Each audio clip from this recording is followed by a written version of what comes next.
नमस्कार दोस्तों, मैं राजकुमार मौर्य प्रखर इंडिया यूट्यूब मंच पे आपका स्वागत है। 2024 का लोकसभा चुनाव समाप्त हो गया है। लोकसभा चुनाव में समाजवादी पार्टी ने उत्तर प्रदेश में बहुत ही बेहतरीन प्रदर्शन किया। समाजवादी पार्टी को उत्तर प्रदेश में 37 सीटें मिली। समाजवादी पार्टी की सहयोगी पार्टी कांग्रेस को 6 सीटें यानी कि इंडिया गठबंधन को 43 सीटें मिली। वहीं पर भारतीय जनता पार्टी जो दावा करती थी 80 की 80 जीतेंगे, 80 में 70 भी नहीं जीत पाई, 60 भी नहीं जीत पाई, 33 सीटें जीती और उसकी सहयोगी पार्टी आरएलडी ने 2 और अपना दल सोनेलाल ने केवल 1 सीटें जीती। अब सभी की निगाहें जो टिकी थी, पूरे विश्व की निगाहें, पूरे देश की निगाहें वो टिकी थी अयोध्या यानी कि फैजाबाद लोकसभा सीट पर। फैजाबाद लोकसभा सीट समाजवादी पार्टी ने बेहतरीन प्रदर्शन करते हुए जीत लिया। जिस सीट को लेकर के अवधेश प्रसाद चुनाव जीते हैं, उनको लेकर के भारतीय जनता पार्टी के समर्थक, भारतीय जनता पार्टी के कार्यकर्ता, भारतीय जनता पार्टी से संबंधित जो आईटी सेल हैं, वो कहीं ना कहीं समाजवादी पार्टी के सांसद को उल्टी सीधे बातें बोल रहे हैं। बहुत सारे लोग गाली दे रहे हैं, बहुत सारे लोग अयोध्या वासियों को उल्टी सीधी बातें बोल रहे हैं। कुछ साधु महात्मा भी निकल कर आए हैं जो ये दावा कर रहे हैं कि अवधेश प्रसाद 2 महीने के अंदर मर जाएंगे और वहाँ पर उपचुनाव होगा और भारतीय जनता पार्टी 5 लाख वोटों से चुनाव जीत लेगी। हालांकि हम इन सब चीज़ों पर विश्वास नहीं करते, साधु महात्माओं पर भी विश्वास नहीं करते जो ऐसी ओछी बातें बोलते हैं जो कि बोलना नहीं चाहिए। वहीं पर अब सबकी निगाहें टिकी हुई हैं उत्तर प्रदेश में होने वाले उपचुनाव पर।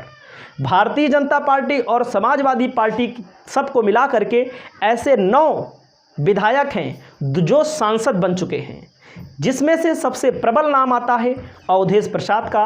अवधेश प्रसाद फैजाबाद की मिल्कीपुर से विधायक थे और मिल्कीपुर विधानसभा पर भी उपचुनाव होगा। जब मिल्कीपुर विधानसभा पर उपचुनाव होगा तो पूरे देश की निगाहें टिकी होंगी, क्योंकि भारतीय जनता पार्टी अपनी पूरी कोशिश करेगी कि कम से कम भारतीय जनता पार्टी यह दिखाने का प्रयास करेगी कि जो हम लोकसभा हार गए, कम से कम समाजवादी पार्टी को विधानसभा में परास्त करें, जिससे एक संदेश पूरे देश में जाए। वहीं पर समाजवादी पार्टी भी प्रयास करेगी कि हम अपनी यह विधानसभा सीट बचा करके रखें। तो मैं आपको बता दूं, मिल्कीपुर में विधानसभा का चुनाव होने वाला है। इस चुनाव में सियासी सरगर्मी आपको देखने को मिलेगी।